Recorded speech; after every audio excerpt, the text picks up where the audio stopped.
Are we live? Yes, we are. Sorry about that, guys. Little technical issue.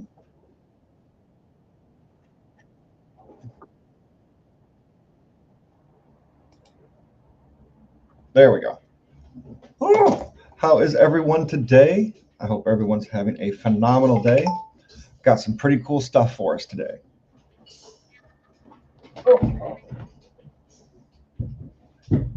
First, let's pay some respect to the spirits and the energy that's around us. It's been a pretty heavy, energetic day. And if you guys aren't if you're not familiar with this, you can look up the Schumann resonance, and that tells us how the energy is acting for the day. And if you have or utilize human design, genetic matrix software gives us a monthly overview of our specific energies for the day and the energies that are around us. It's really cool.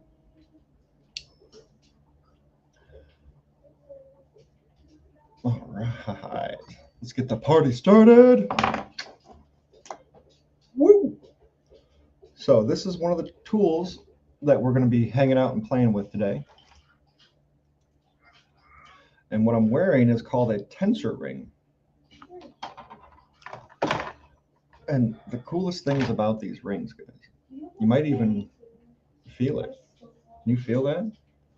This ring creates a field of pure ionized energy. What that means is when there's a particle moving, that particle is moving through the space.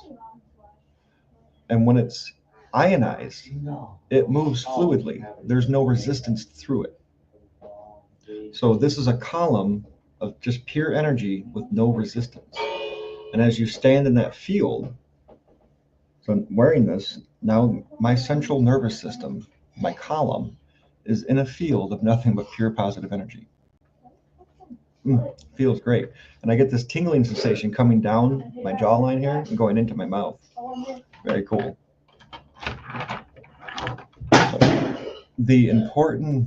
One of the reasons why these are so important is because this ring resonates at the frequency of the hydrogen atom.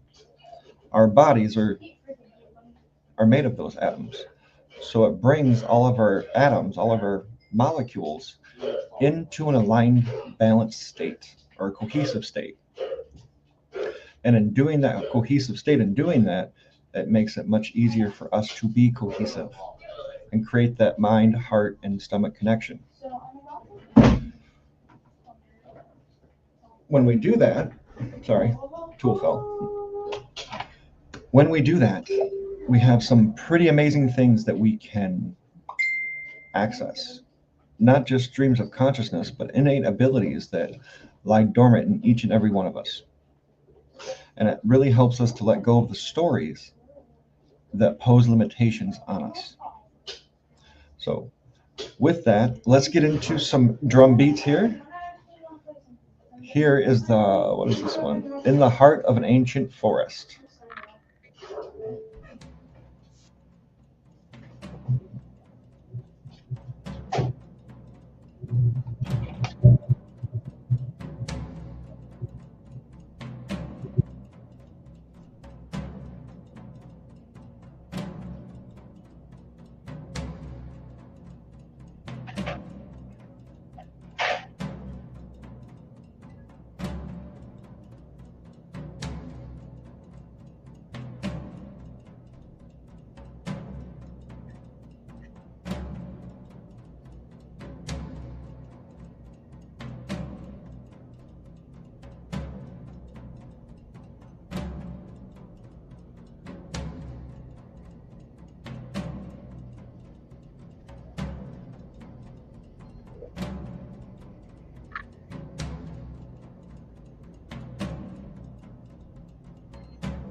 My friends, I hope you thoroughly enjoyed that. Let me introduce some of the tools we've been working with here. So this right here is called an alchemist wand. And copper has some very, very unique properties. So this particular piece of copper is cut to 31.66 inches. So how I made this is I took a piece of copper wire, double that length, so 65 inches, and then I bent it in half and I braided it clockwise, and that's what gave me these braids. And then I took that braided copper and cut it down to the exact length that I needed. And then to make this particular design, you measure up about 10 and 5/8 of an inch. And you put your thumb there and you stick that piece there. Actually, you know what? No, I should have grabbed it. I could have made one. But you stick the long end piece into the pipe, and then you just wrap the copper clockwise around the pipe 11 times. And you get this design. So this pen All you do to use it is you touch it to the physical, to the body part that's hurting, and you move it in a clockwise direction. And then you slowly start to pull it away. Like even doing that right now, my shoulder, this whole area is just starting to relax. Love that feeling. And then this little dude, oh, and this is just a smaller version of the Alchemist wand. This has 7 loops, where this one has 11, experimenting with different subharmonics. So we can think of 7, the numbers themselves are subharmonics of an octave of a frequency. So this particular pen, not only is it very good for healing in general by itself, but by having this coil of these coils around it, infuses it with that specific frequency. 7 itself is a very powerful magical number, used in a lot of different occult rituals and things of that nature. This one has 11 reps. 11 is the number of divine frequency, divine expression. And we can think of that in a very simple way to think of that is that it's pure flow. Like there's no resistance. That divine communication is pure flow. Which leads us to this little dude. This is called a Vaka coil. And what this does is create a toroidal field. And we can check these using a voltmeter. So if I had mine handy, I could show you, it would light up because there's a charge in here. But we can check these with a pendulum as well. So one side will make the pendulum swing one way. The other side will make the pendulum swing a different way. That will tell us which is positive and which is negative. So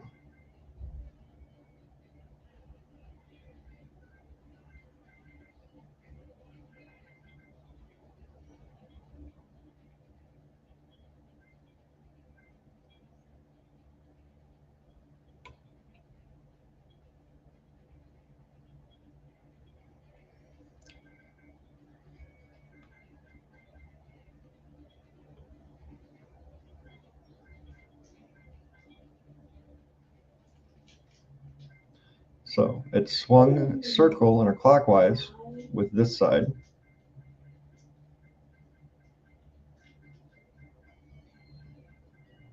And then it swung back and forth on this side. So that tells me that this is the positive polarity. This is the negative polarity. And this thing acts like a vacuum. So when we're using the negative polarity, what it's doing is drawing dense, heavy energy out of the aura field, like a vacuum. It's literally just sucking it up. When we're using the positive polarity, we're literally filling that aura field with positive ions and just blasting it with all of that positive energy. Very, very powerful. So let's keep playing with them.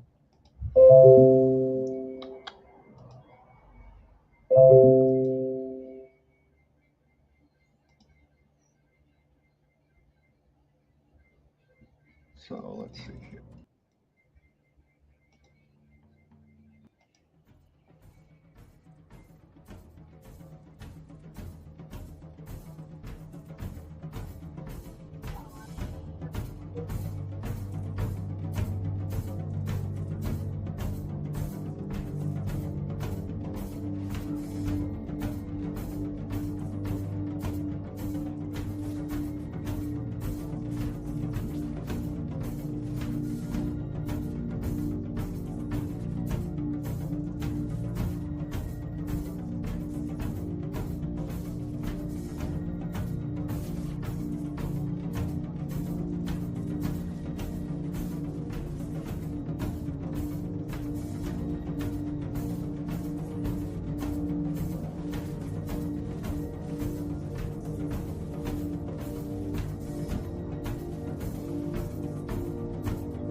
That's Sherry.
Love that beat.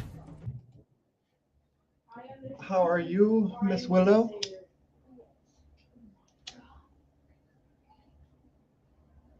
Can you hear me? I can hear you now. Hi.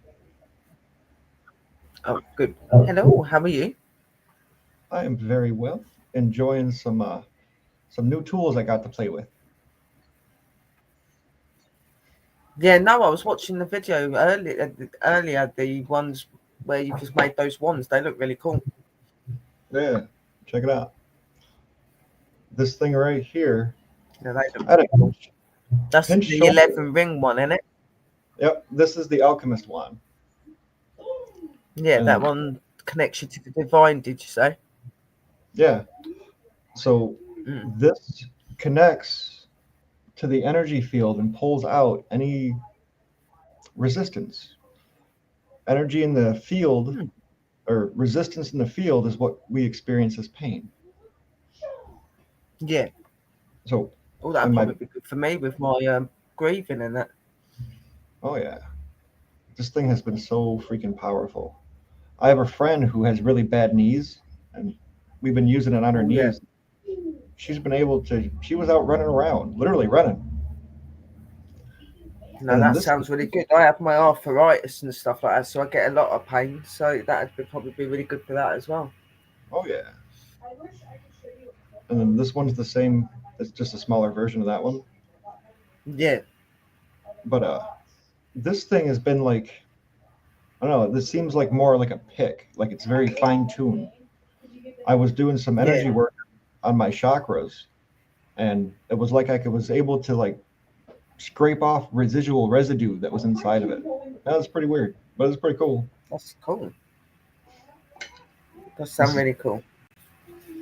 one of my favorites, though. This thing creates a turtle field. Looks like a donut, and Yeah. just standing in it, or just being around it, naturally balances the whole field of energy. That's really cool.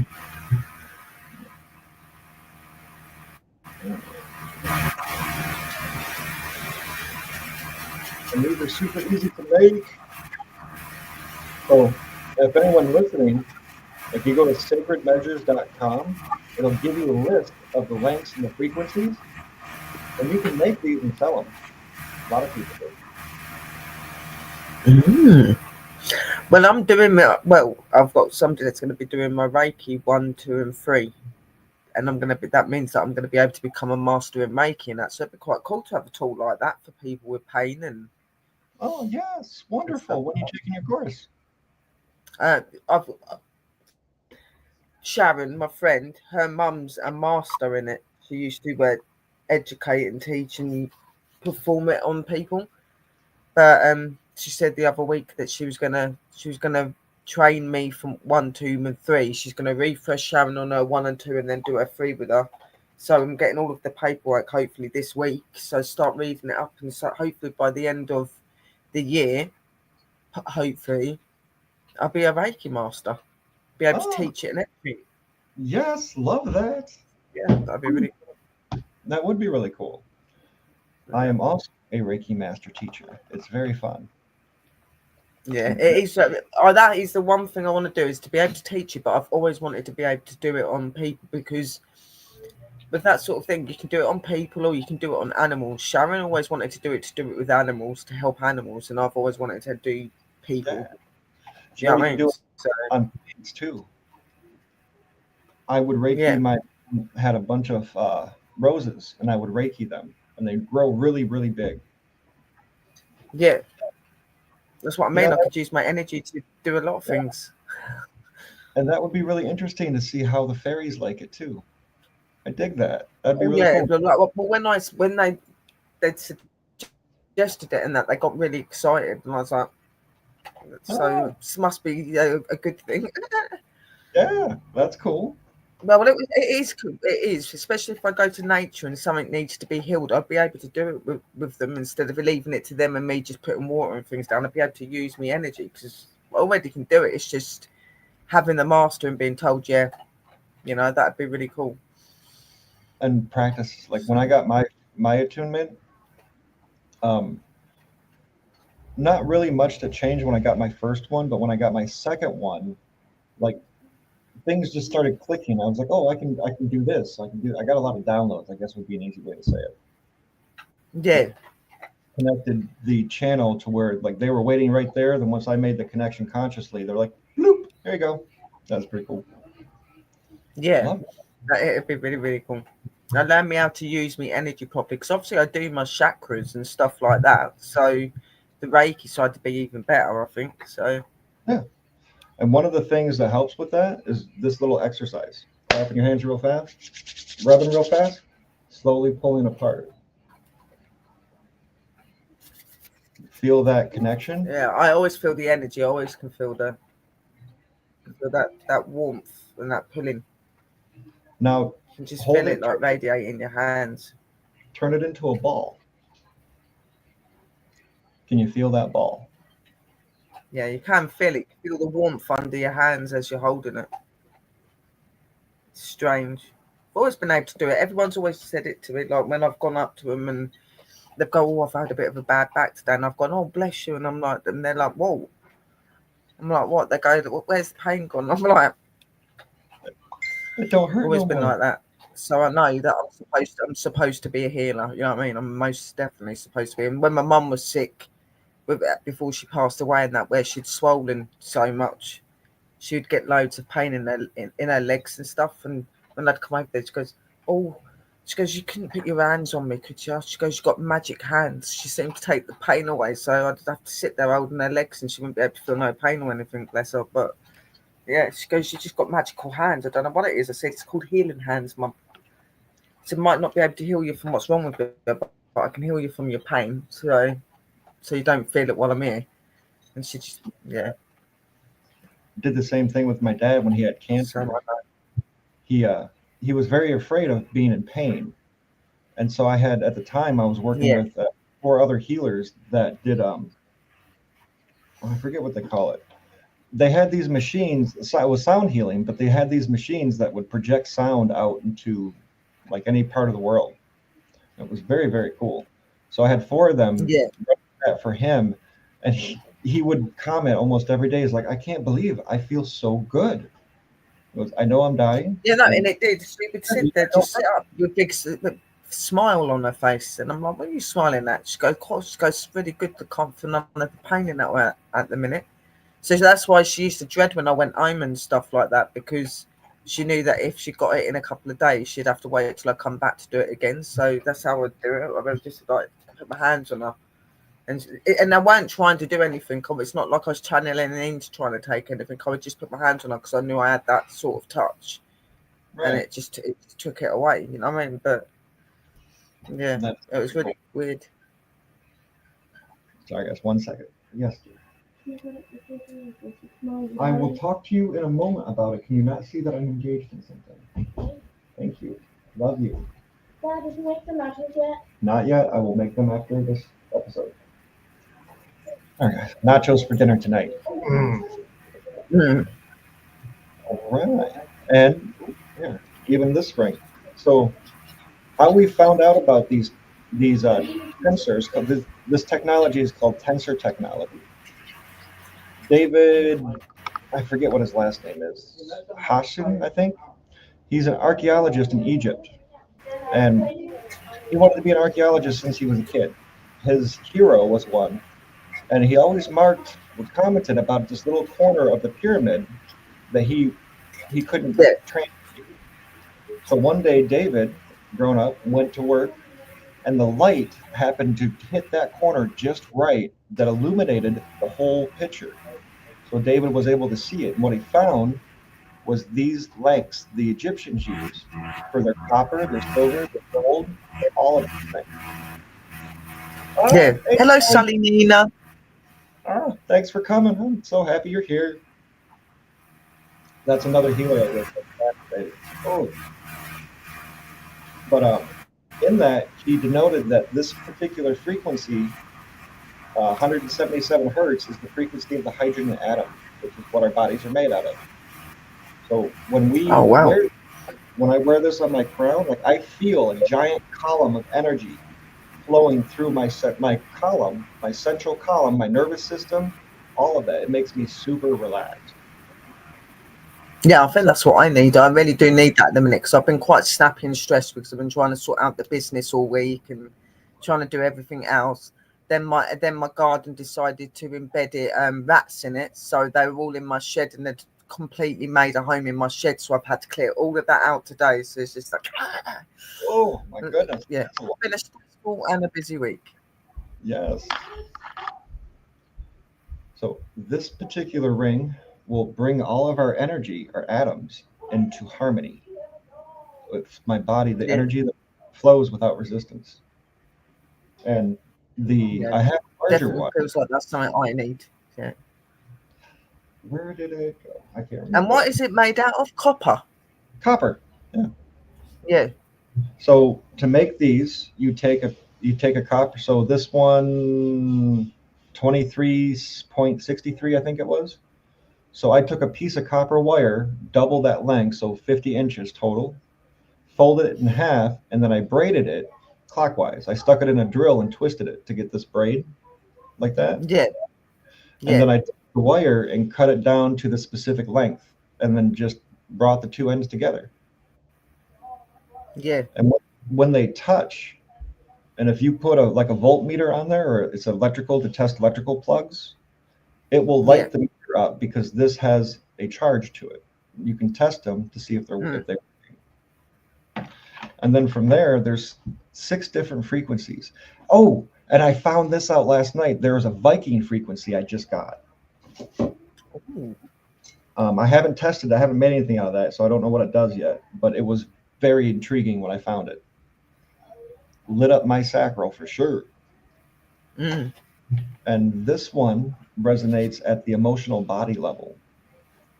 So this is 21.23, I think. And then I just bent it in this shape. Yeah. And you can experiment with these, and you can even take these. They're called straight line tensor rings or straight line tensor rings. And you can stick them in your garden, in your pots, in your plants, and it will help plant to be healthy and grow. And if you're doing any type of like gardening, you'll get a lot of produce. There was a farmer that did this. He had 80 acres. He tested it on his field, and he quadrupled his produce. He had so much food. No, I've only got a couple of like real flowers in my garden now because I've got artificial, but they'd be really good for my lavender and things like that. Really, really good. Oh yeah. And I'm trying to grow my my little willow trees, two little willow trees in a little pot. So that'd be really cool to get my little willow trees growing. Yes, that would be super cool. It's my favourite tree, so Love that. hence the name. Right? It was given to me. That is super cool. Huh. You know, taking one of these wires and making a wand from a willow tree would be pretty cool too. You know, taking the wire and Oh wrapping yeah, it. that would be really cool. I've always wanted to get a willow tree one. Always wanted one. Um, Got about 4 or 5 ones here, but none of them are willow. really? Well, I think my native one might be willow. That's got all the feathers attached to her. Love that. Yeah. Oh, and I seen someone make a dream catcher out of copper like this. Oh, I bet that'd be amazing for your dream state and sleeping and that. Yeah. I want to make all of the things. I don't blame you if it's good for you and it helps you and that. Why not? Oh yeah, absolutely. Because actually, I made quite a few of these, but I always end up giving them away. And Yeah, no, that would definitely interest. That would definitely be something I'd be interested in using. I'm sure, like channeling your energy into it and putting. oh yeah, and if you put this around your water meter or your water intake where water comes into your home, it will purify all of your water and make it so it restructures the molecules of the water, making it as healthy as possible. Oh wow, yeah. And it's very cool. There's lots of uses for these things. I got this idea for a cool altar. I seen their Magic Muna here on YouTube. Yeah.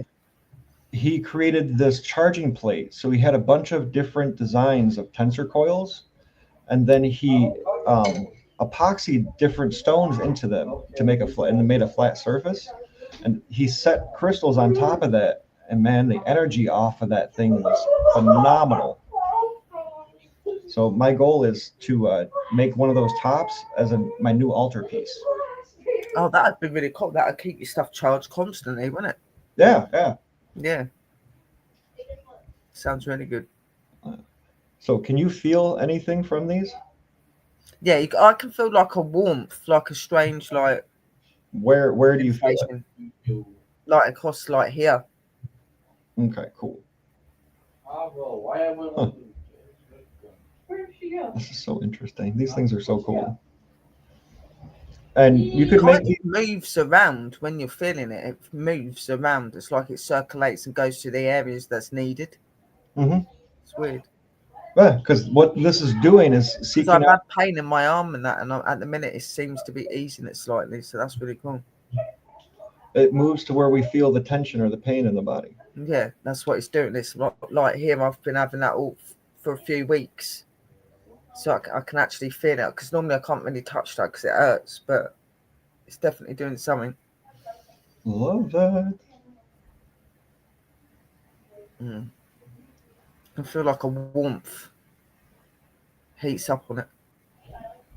Cool. Okay, let's try this one. You feel anything on this one? That one seems to just completely attract it, sort of here, this area. You're the third person that says that, so this must connect to the third. Okay, that makes sense. Connecting. It could, because of the tunnel sort of thing, the third eye sort of thing. You know what I mean? But you definitely feel a pull straight away to your third eye area with that. And when we anchor in energy, we anchor that in from the third eye down into the root. Yeah, that's what it's definitely it hits here, and then you can just feel it radiate, and you can feel like a warmth, like I'm saying, going through your body. It's weird, just going to those areas and stuff. That's cool.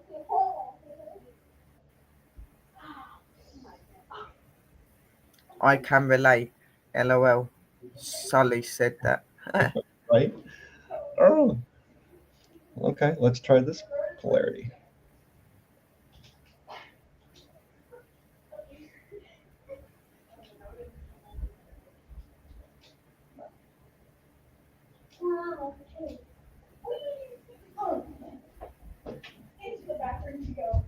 Yeah, no, definitely to the third eye crown sort of area. That's amazing. Expanding outwards. You know, another cool thing that we can do with the third eye, any book or any type of content that we consume, we can connect our third eye to the other person's third eye and literally download that information. That'd be really, really cool. When I read books, I look at a picture of the author. They usually got a picture of the author on the back, and I connect my third eye to theirs, and then I read their book. I want their understanding of the subject matter.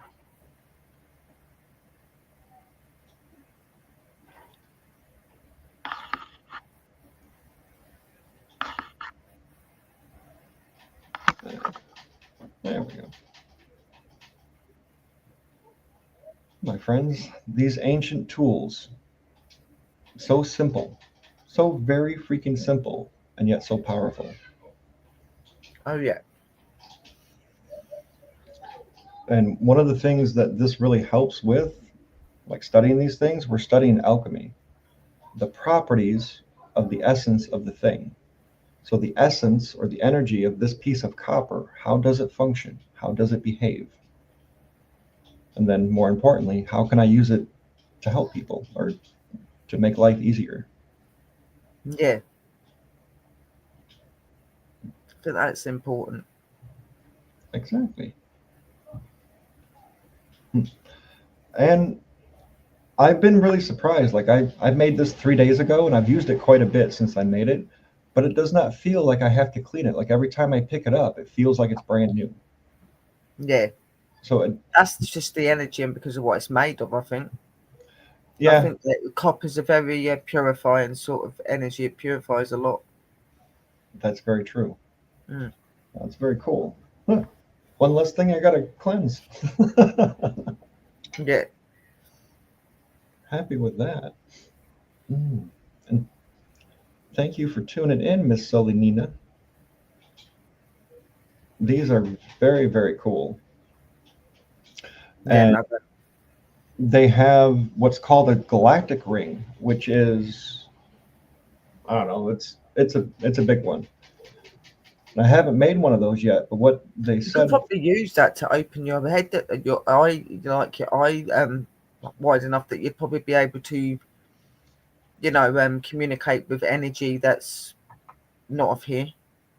yes, EP and stuff like that, because I have experiences and do things like that already, but I'd love to be able to get deeper into it to understand them a little bit more. So I think something like that would be really cool.